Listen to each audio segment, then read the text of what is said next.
አሜን ላይፍሽን አፕዴት አሜን ችግርሽን ዲሌት አሜን ወሸማሽን ሴክሬታሪ አሜን መከራሽን ካንስል አሜን ባብሽን ኩል አሜን ባላሽን ፉል አርግልን አሜን አራ ዛሽ ሞክርና ይከታል ጠይቆስ ማቱ የኔ ነውና አታምሩ። ሰላም የድርሻ ኢንተርቴይንመንት ተከታታዮች፣ የድርሻ ኢንተርቴይንመንት ነው። እኔ ደግሞ ድርሻ ነኝ። ምን ለማመጣሽ ዛሬም ለእናንተ ይመጥናሉ ያልኳቸውን ሰሞንኛ ሶሻል ሚዲያ መነጋገሪያ ወሬዎችን ይዤላችሁ መጥቻለሁ። እናንተ ላይክ፣ ሼር እና ሰብስክራይብ እያደረጋችሁ አብራችሁን ቆዩ።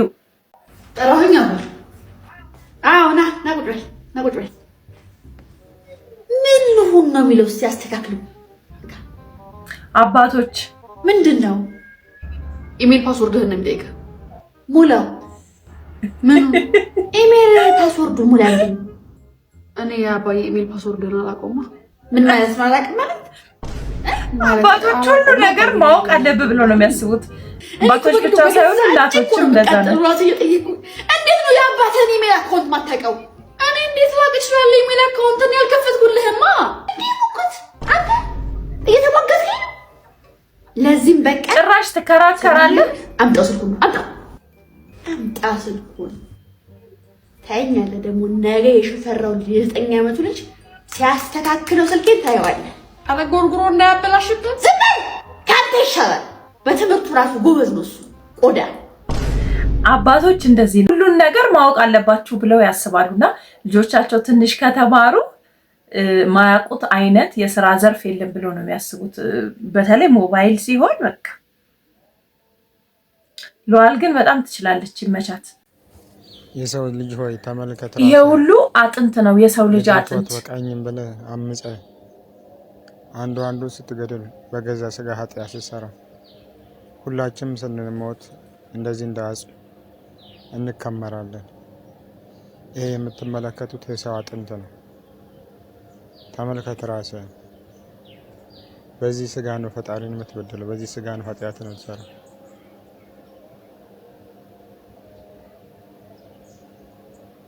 አየህ ራስን የሰው ልጅ እንዴት ትከማቻለህ ምድራዊ በቃኝም ያልክ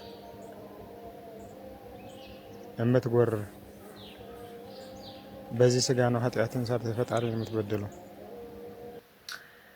ሲታይ በጣም ነው የሚያስፈራው ግን ሐቁና እውነታው ነው ይሄ ሁላችንም መጨረሻችን ይሄ ነው ይመስለኛል ይሄ ነገር የሚሆነው የመቃብር ስፍራዎች ከ7 ዓመት በኋላ አንድ ሰው ከተቀበረ ከ7 ዓመት በኋላ ያነሳሉና ለዛ የተከማቸ ይመስለኛል ካርተሬክስ አረባክሽ ሲያምህ ያመኝ አረባክሽ ከዚህ በፊት ፍቅረኛ ነበር አንድ ሞዳት ልጅ ነበር መርፌና ክር ነው ብዬ ጥያቄ አቀረብኩላት እሷም ኮራች እኔም ደራ ምን አይነት ሴት ነው የፈለከው አሪፍ ቻፓ ያላት ገንዘብ ያላት አሪፍ ኳላ ኳላቲ ወደኋላ የሚያስቀር ስራ ምንድነው የሰው መሳቂያ ነኝ ቲክቶከር ነኝ አይናይን ብላላ ማንንም ይፈልግላ ምንድነው አንተ ደግሞ ቃሪያ የበላ ዝንጀሮ መስለኝ ጋር ተሸክመላ የምን ጋር ይወለድና አንከፈንከፉ ጋር ይሸከማል እስከደፍደፍ ሳይ እንከፍ ነው መሰለ ስራ ምንድነው ስራ የለኝም ለጊዜው እና ለተቀጠረ ይመጣ ስለ አየር ባየር ነው መሰለ በጋኛ ነህ እንዴ አየር ላይ ታዲያ ምንድነው መሰለ በትበትላለሁ ተፍተፍላለሁ ተርተርላለሁ ምን ይመስላል እናታችሁ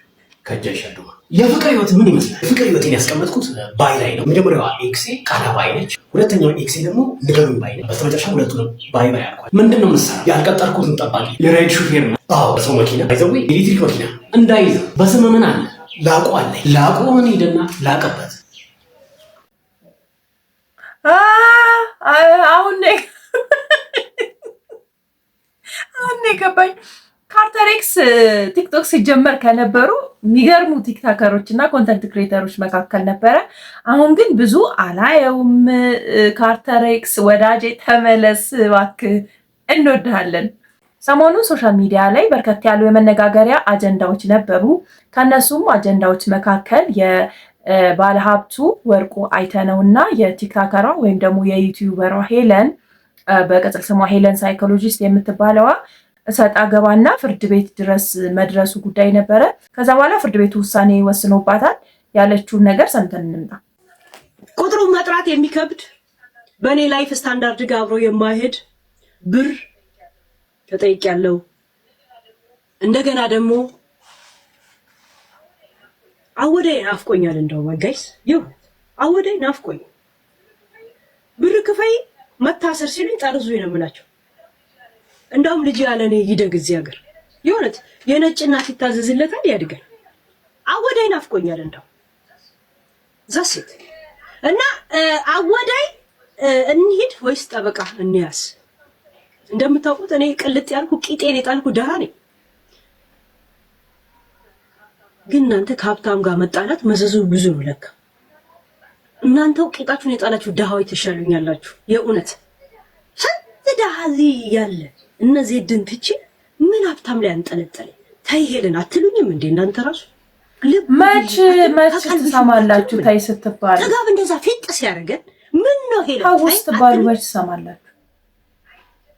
አይደረግም ነውር ነው አትሉም እንዴ? አሯለን ተጋብ ፊት ያደርገን ዱባይን ከቡርጂ ከሊፋ ላይ ቁጭ ብዬ ስጎበኝላችሁ ነበር አይደል?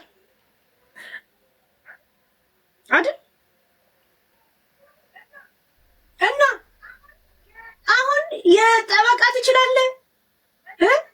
እኔ የተጠየቁት ከአንድ ወር ከግማሽ ደሞዜ ነው። ከአንድ ወር ከግማሽ ደሞዜ ነው። እኔ ልጅ አስተዳዳሪ ነኝ ጋይስ። አይ ዶንት ሃቭ ፎር ዚስ የእውነት ወይ 10 ዓመት ዕዳ ካልጻፉልኝ በስተቀር ዚስ ኢዝ በጣም ዳንጀረስ ፎር ሚ። ወሬ ቁጭ ብለ የሰማ ሁላ ጆሮክ ውስጥ ያለውን እንደዚህ በስንደዷ እንዲህ ለቅመ ካላወጣ እያንዳንዱ የኢትዮጵያ ሕዝብ በነፍስ ወከፍ ስንት ይሄ ነገር ላልገባችሁ ሰዎችና መጀመሪያውን ላልሰማችሁ ሰዎች ዮኒ ማኛ ዘርዘር አድርጎ ያስረዳቸዋል። አንዳንዴ ዝም ያለ ሰው የማይናገር ሰው አቅም የለውም ብሎ ማሰብ በጣም ያሳዝነኛል።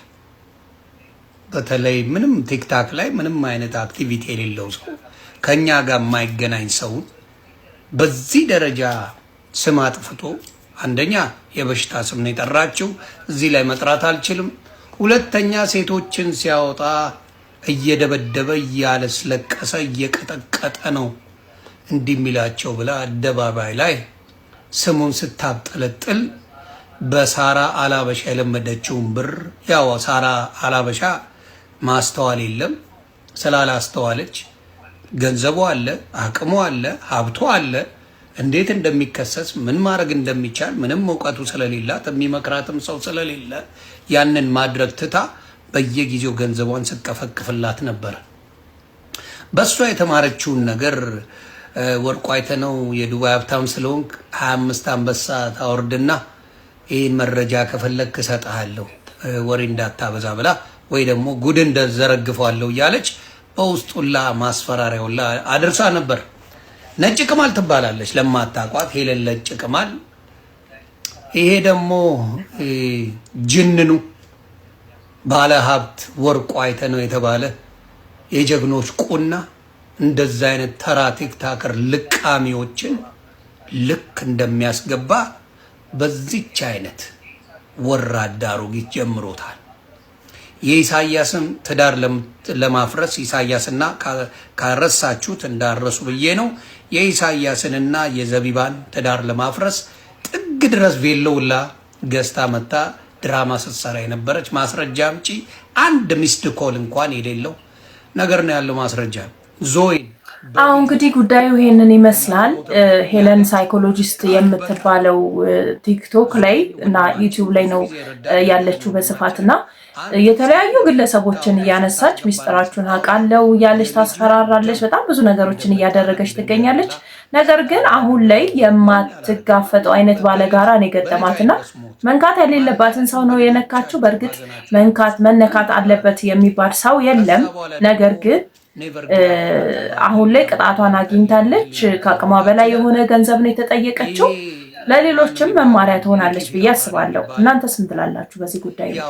እኛ ጂ+ ምናምን ላይ ስንኖር ምናምን በቃ ሞልቶልን ከዛ ሚስቱን እዛው እስካላኖረ ባልነት የማይሰማው ሰው ካለ ገባ ብሎ የመጀመሪያ ቪዲዮቻችንን የሁሉንም ሪሌሽንሺፕ ነው ማለት የመጀመሪያ ቪዲዮቻችንን ከየት ኮንዶሚኒየም እንደመጡ ከየት አፓርትመንት ምናምን እንደወጣን ምናምን ስታይ ኦኬ እነዚህ ሰዎች በጣም ተክተዋል ማለት ነው አብረው። ዋው ሪሊ በእውነት እናንተ አፈር ልሳችሁን የተነሳችሁት ችግር ውስጥ አይደል እንደ ነበራችሁት ኮንዶሚኒየም እስከ መኖር ድረስ ጋዳም አፓርትመንት እስከ መኖር የሚያደርስ ችግር ውስጥ ከነበራችሁ እኮ በጣም እኮ በቃ ማይ ጋድ በእውነት እናንተ በጣም በርትታችሁ ነው ከችግር የወጣችሁት። ይሄ እኮ እኔ እንጃ በቃ እኔ እሷ ራሱ እንዴት በዛ ችግር ውስጥ እንዳሳለፍካት እኔ እንጃ። አፓርትመንትና ኮንዶሚኒየም ውስጥ ያኖርካት አብራ ከኖረች በእውነት በጣም ተወዳለች ማለት ነው። በእውነት ነው ማለት ታፈቅራ ወይ መተታች ዘርገባት ነው የሚል እምነት ነው ያለኝ። ቢኮዝ ናው እንደ ሴቶች አፓርትመንት ውስጥ ማን ይኖርልሃል? በዚህ ጊዜ ኮንዶሚኒየም ውስጥ ማን ይኖርልሃል? በእውነት ጥራቸዋል፣ ግራቸዋል በጣም ድስማ አንተ ማን እንዴ አይምሮን ከነጋላ ወንድሜ ጤናን ከሰን እንጠበቀማ እኔ ፖድካስት እንደ አንድ ጤነኛ የነቀለ ሾለካ ብቻ እየመጣ አይምሮ ከኛት ጥባጥበ ኳስ ሜዳ ይጫወትብና ናታችን ላይ እየመጣ እንደዛ ነቱ ሰው የአፓርትመንት ቅንጦት ቤት አይደለም እንዴ? ኮንዶሚኒየም ቅንጦት ቤት አይደለም እንዴ? እንዴ ኮንዶሚኒየም አከራዬ ድምጽ ቀንስ ይሉኛል። ደግሞ አሁን የቤት ኪራይም እየደረሰን ኧረ ተው ይሄን ህዝብ መቀለጃታ ሃይ ባይ ጠፋ እንደ ሃይ ናምን ይዛዱ ጠፋ እንደ እንደዛ አይነቱ ታው አትቀልዱብን ተው እንዴ ታው እነዚህ ካፕሎች እንግዲህ ሰሞኑን በጣም የሶሻል ሚዲያ መነጋገሪያ ሆነው ነበረ። ባልየው አንድ ፖድካስት ላይ ቀርቦ በፊት ላይ ያሳለፉትን በጣም አስቸጋሪና ዘግናኝ ጊዜያቶች እያስታወሰ ለኢንተርቪወሩ እየነገረው ነበረ። ካሳለፏቸው ዘግናኝና ሰቅጣጭ የህይወት አጋጣሚዎች መካከል ኮንዶሚኒየም እና አፓርታማ ቤት ውስጥ የኖሩባቸው ጊዜያቶችን እያስታወሰ እና ደግሞ በጣም በተቸገሩበት ጊዜ ለሚስቱ ወይም ለፍቅረኛው የወርቅ ቀለበት አድርጎላት እንደነበረ እና ያ ጊዜ ራሱ በጣም ከባድ እንደነበረ ለሱ እያስታወሰ እየነገረው ነበርና በጣም መነጋገሪያ ነበር። እኮ የሰበር መረጃ ለተከራይም ለአከራይም ነው የወጣው። ይሄን ቪዲዮ አከራይም ተከራይም ለሆነ ዘመዳችሁ ላኩለት። አዲስ በወጣው ህግ መሰረት አከራይ ተከራይ ውል እየተዋዋላችሁና ዋጋ ለመጨመር የፈለጋችሁ እንደማይቻል ነው መንግስት ይፋ ያደረገው። አንድን ግለሰብ ከቤት ካባረራችሁ ወይ ካሰናበታችሁት በኋላ ለአዲስ ሰው ከፍተኛ ጭማሪ አድርጌ አከራያለሁ ማለት እንደማይቻልና ጭማሪ የሚደረገው ቅድሚያ ካከራያችሁ ጥቂት ገንዘብ ብቻ ወር ላይ እንደሆነ ነው እየተገለጸው። ይህን ያስታወቁት የቤቶች ልማት ቢሮ ኃላፊ ናቸው። እናንተ መንግስት ይህንን ህግ ማውጣቱ ሳይድ ሳትይዙ እንዳከራይም እንደተከራይም ሳትሆኑ ሚዛናዊ ለመሆን ሞክሩና መንግስት ይህንን ማለቱ ምን አይነት እንደምታ ይፈጥራል ብላችሁ ታስባላችሁ? ራሳችሁን በአከራይ ቦታ ላይም አስቀምጡና ያልስ እንድታረክሽልኝ ነው። ክብልል ሰሞኑን ቫይራል ከወጡ ቪዲዮዎች መካከል የዚች ልጅ ላይ ይገኝበታልና አሁን ለሱ የሚጠቆኝ ነው። ሰዎችን እያዝናናች ነው። ይኸው እሺ ሂጂ አሁን ይሄ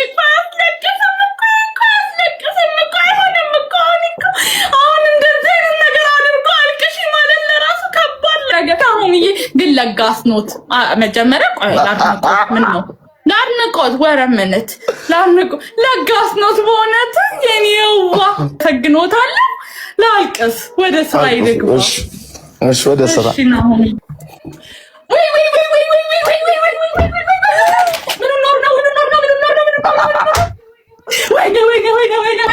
ማስለቀስ ማማከር እሺ አብራችሁ ያለ ማስለቀስ 1000 ኮይን ነበር። እሱ ግን አንድ ቤቢ ላይ ሰጣችሁ። በቃ ቀወጠችው። በቃሽ እስኪላት ነው ያለቀሰችለት። እሺ እንደተኛ እንደሆነ ተስፋ እናደርጋለን።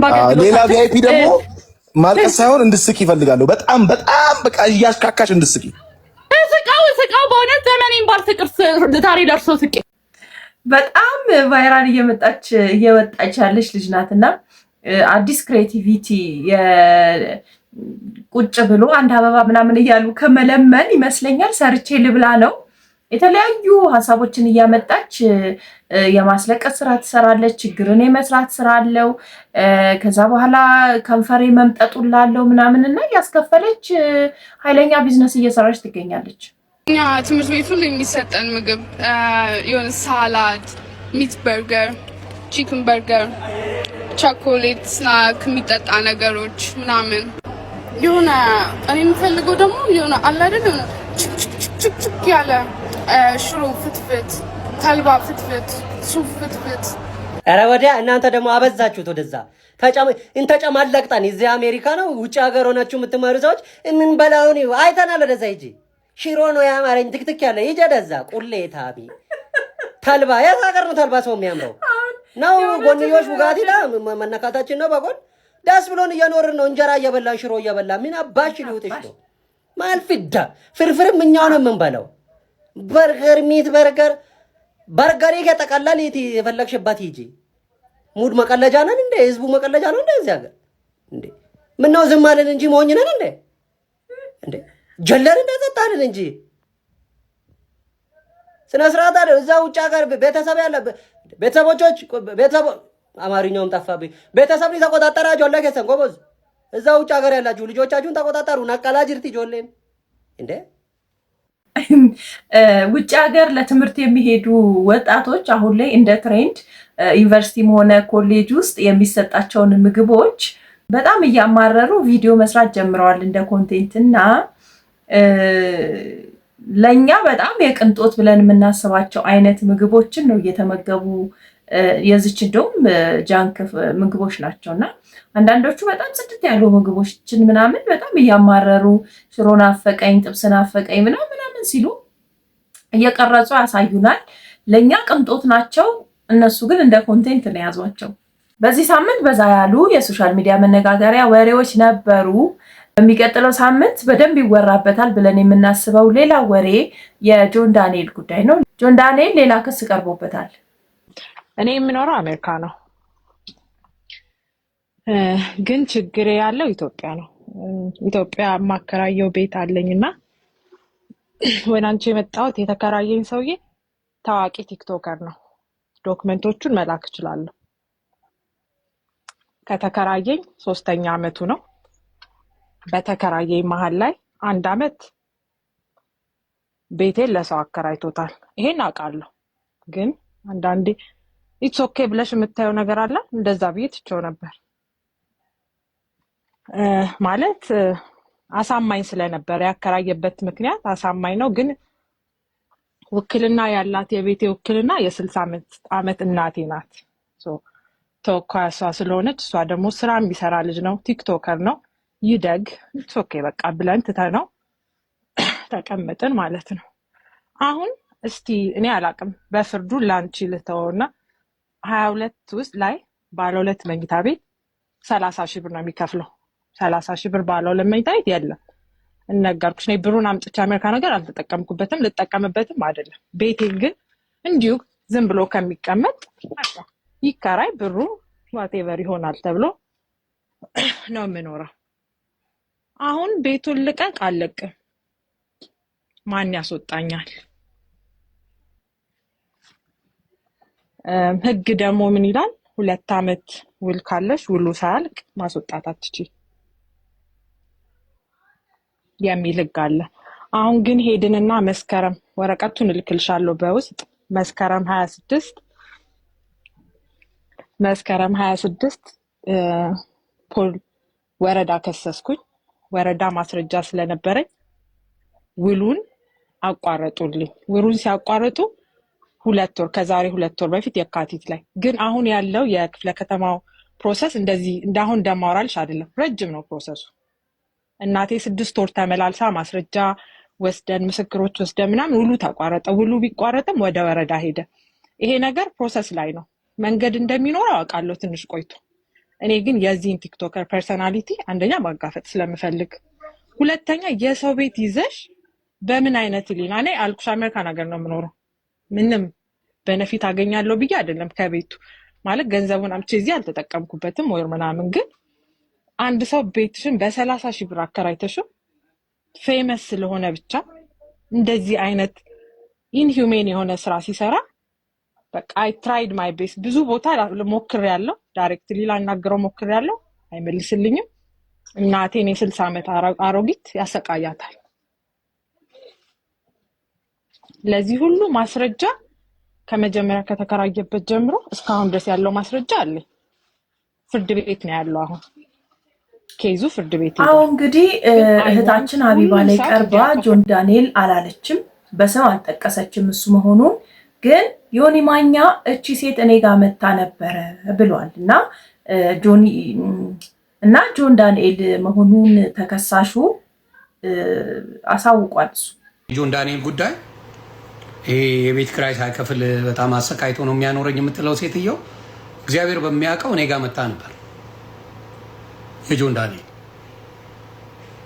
እኔ ጋር መረጃ ተልኮልኝ አይ ዮኒ ማኛ የፈረደበት ዮኒ ማኛ ጆን ዳንኤልን ስለሚጠላው እሱን አድኖ እንዲያረጋል ተብሎ ስሜ ይጠፋል በሚለው ዝም አልኩ። ተሙሻ እንዴት ነህ? እና ዝም አልኩኝ። ግን ይሄ ጉዳይ እኔ ጋር መጥቶ ነበር።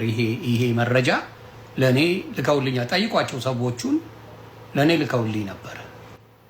እንግዲህ ሀቢባ ጋር ስሙ አልተጠቀሰም ነበረ። በኋላ ዮኒ ማኛ ደግሞ ጆን ዳንኤል ነው ብሎ አረጋግጦ በቀጣይ እንደሚሰራበትና ሰዎቹን ደግሞ ላይቭ ላይ እንደሚያመጣቸው አሳውቋል። እስቲ እናያለን። እቺን ጸጉራችሁ ላይ አርጋችሁ መልክ ስትሰሩብን የነበራችሁ ሴቶች አሁን እንዴት ነው? አገባችሁ ነው ወይስ ወለዳችሁ? እስኪ ኮሜንት ላይ ጻፉልኝ። አይንቲስ ሆነ እነዚህን ካላወቅ ቻው ቼልሲ። ወደ ትዝታችሁ 100% እርግጠኛ ልሆን የምችለው እቺ ሰዓት እናንተ ቤት ነበረች አይደል? ከነበረች ብራዘር ሪፖስት እና ኮፒ ሊንክ አድርገህ እንጂ የኛ ቤት ብቻ ነው እንደዚህ የሚዘጋ የነበረው ወይስ የእናንተም እንደዚህ ነበር የሚዘጋው? እስኪ ኮሜንት ላይ አሳውቁኝ። እቺን አቮካዶ ቅባት ታስታውሱታላችሁ?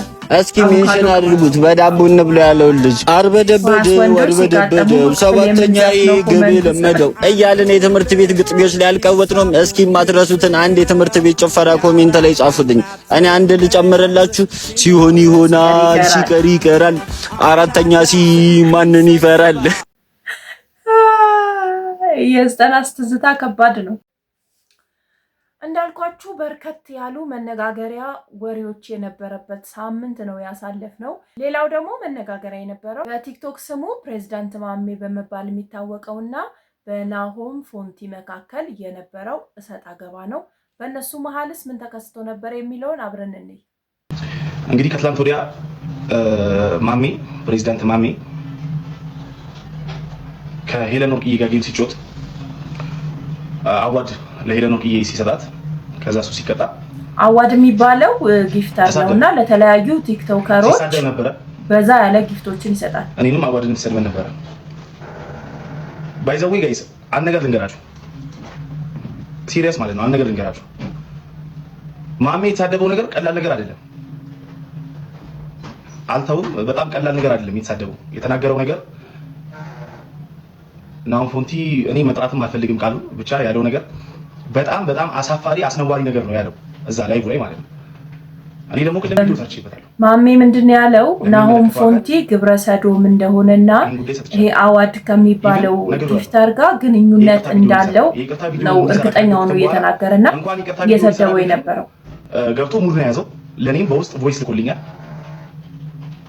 ልኮልኛል። የላከልኝ ቮይስ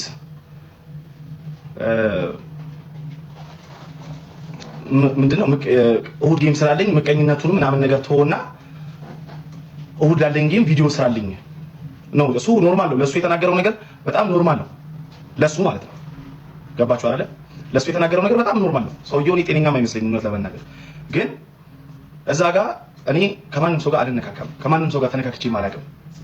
እግዚአብሔር ምስክር ይመረኝ። አሁን ላይ የተፈጠረ ያለው ነገር ምንድነው? ሰዎች ሶሻል ሚዲያ ላይ መሆናቸውን ይረሱታል። ምክንያቱም በጣም በቀን ከመጠቀማቸው የተነሳ ይለማመዱትና ምን መናገር እንዳለባቸውና ምን መናገር እንደሌለባቸው ይረሱና ጭንቅላታቸው ላይ መጣውን ነገር ሁላ የሚናገሩትና ይሄም ሰውዬ ላይ የተፈጠረው ነገር ይሄ ነው። የግብጽ አልሸባብ ምናምን ነገር እንደዚህ አላደርግም፣ ይቅርታ አልጠይቅም ምናምን አለ።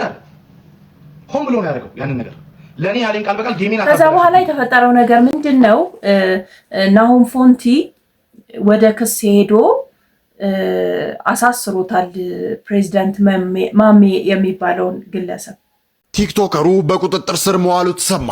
በቲክቶክ ስሙ ፕሬዚዳንት ማሜ ተብሎ የሚታወቀው ላይቭ ስትሪመር ከኢትዮጵያ ባህል ያፈነገጠና የግለሰቦችን ክብር የሚነካ ጸያፍ ስድብ በመሳደቡ ነው በቁጥጥር ስር ሊውል የቻለው። ቲክቶከሩ ከተሳደባቸው ታዋቂ ሰዎች መካከል ናሆም ፎንቲና አዋድ ይገኙበታል። ናሆም ፎንቲ እዚህ ቲክቶክ ላይ በመልካም ስነ ምግባሩና በሰው አክባሪነቱ የሚታወቅ ሲሆን አዋድ ደግሞ በስጦታ በርካታ ይዘት ፈጣሪዎችንና አቅመ ደካሞችን በመርዳት ይታወቃል።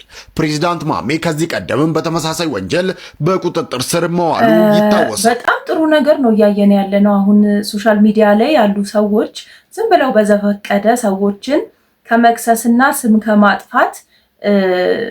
ከማጥፋታቸው በፊት ቆም ብለው ያስባሉ ብዬ አስባለሁ። ምክንያቱም እንደዚህ አይነት የቅጣት እርምጃ በተደጋጋሚ እየተወሰደ በመጣ ቁጥር የተወሰኑ ሰዎች እንደዚህ ከተደረጉ ለሌሎችም መማማሪያ ይሆናል ብዬ አስባለሁ። የዛሬ አዲስ አበባ ላይ እንማሳያችሁ እንግዲህ እንደምታዩት ተዛዘዝኩ ሰው ያዘዘውን ሁሉን ብዬ እንዴት አድርጌ ነው ለቀጠረ ለዛይን አልበላም ብዬ ሁሉን ብዬ ነበር። ሹሮዬን እንደምታዩኝ ሹሮዬን አዘዝኩና በላ አረኩኝ። ሹሮዬን እንደበለውኝ ትንሽ ጤንነት የተመለሰ ልቤ ቀጥ ብሎ ነበረ። ፒዛ እበላለሁ ብዬ እዛ አስጠላኝ። እንደምታዩት ሹሮዬን ግን ጠቅጠቅ አረኩና እጄ ልታጠብ ብዬ ሄድኩኝ። እጄ ልታጠብ በፈልገው እጁ መታጠቢያ ጭራሽ የለም። ብነቀንቀው አረ ያለ ነገር እንዳይሰበር ደግሞ ወደ አንድ አልገባ አልኩና አረ ልተዋልኩኝና ወደ ሽንት ቤት የገባው ሽንት ቤት የግብት አልኩኝና መታጠቢያ አውቃታለችን እንኳን አልኩና ነካሰጣትኝ አለችልኝ። አዛ እጄን ለቅለቅ ሁለት ጣቴን የታጠብኩ ለቅለቅ አልኩኝና እንዴት አድርጌ ስልኬ ልጅ ያለው ባንድ እጄ አለመቻች ሲል እጄን ተጠጥባልኩና ደግሞ ያልተጠቀምኩበት ሽንት ላጽዳ ብዬ እንደምትኝ ፍስፍስ አልኩበትና የዛሬው ላይ ይሄን ይመስላል። ሽሮ ወጥ ውስጥ ምን ምንድን ያለው ከምን ነገሮች ነው የሚሰራው? እሺ ነገር ለእናንተም ለሌሎችም ስለሚጠቅም ሴቭ ሼር እና ፎሎ ያረጋችሁ ጠቃሚ የአንጀት ባክቴሪያዎችን የሚመግብና ብግነትን የሚከላከል ቀይ የተከተፈ ድቡልቡል ነገር ስናበዛው በጣም ከፍተኛ የሆነ የኃይል መጠን የሚሰጥ በትንሹ ስናደርገው ግን ምግቡን በመጠኑ የሚያለሰልስ ከጥራጥሬዎች ውስጥ ተጨምቆ የወጣ ቅባታማ ፈሳሽ ደርቆ ከተፈጨ ቀይ የሚያቃጥል ነገርና ከሌሎች ቅመማ ቅመሞች የተሰራ የኃይል አጠቃቀምን የሚያፈጥን ብግነትን የሚከላከል በሽታ የመከላከል አቅምን የሚያበረታ እና የደም ዝውውርን የሚጨምር ቀይ ዱቄት ምድራችን ላይ ካሉ ፈሳሾች በጣም ምርጡ የሆነው ውሃ ልዩ መዓዛ ባላቸው ቅጠላ ቅጠሎችና ቅመማ ቅመሞች ያበደ ጥሩ የሆነ የሰውነት ገንቢና ጠጋይ ንጥረ ነገር ይዘት ያለውና በዝግታ ለሰውነታችን ኃይልና ጉልበት የሚሰጥ ስኳር ከፋይበር ጋር ያለው ከሽምብራ ከአተር ወይም ከባቄላ ጥራጥሬ የተዘጋጀ ዱቄት ሰውነታችን ውስጥ ያለውን የፈሳሽ ሚዛን የሚቆጣጠር የተፈጨና የሚሟሟ ነጭ ድንጋይ በትንሹ መሃል ላይ በደንብ እያማሰልን እንቀላቅለዋለን። እንዳይጓጉል እነዚህ ነገሮች በደንብ እንዲሰባበሩና እንዲበስሉ እሳት ያስፈልገዋል። እሳት እዚህ ውስጥ አለ። ቆይ ዛልድሪዜስ ቡስታሪ ኢክሶስ ዳውር ኒኬ ዳይኔሪስ ዴልማዝሚዮን ታርጋሪዮ ሌስትሮት ድራካሪስ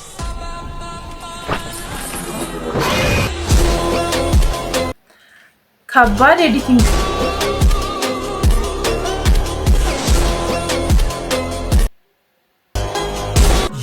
ችማ እንኳን የቸር ሊሆን ማ ውሎ የናዳሬ ያላንችማ አይስተካከል ችማ የደም ዝውውር ከወደዳችሁትና ከጠቀማችሁ ሴፍ እንደዚህ ገላግሉን እንጂ ስለ ሽሮ አንዳንዱ ሽሮ ጥቅም የለውም አመዳም ያደርጋል ይላል።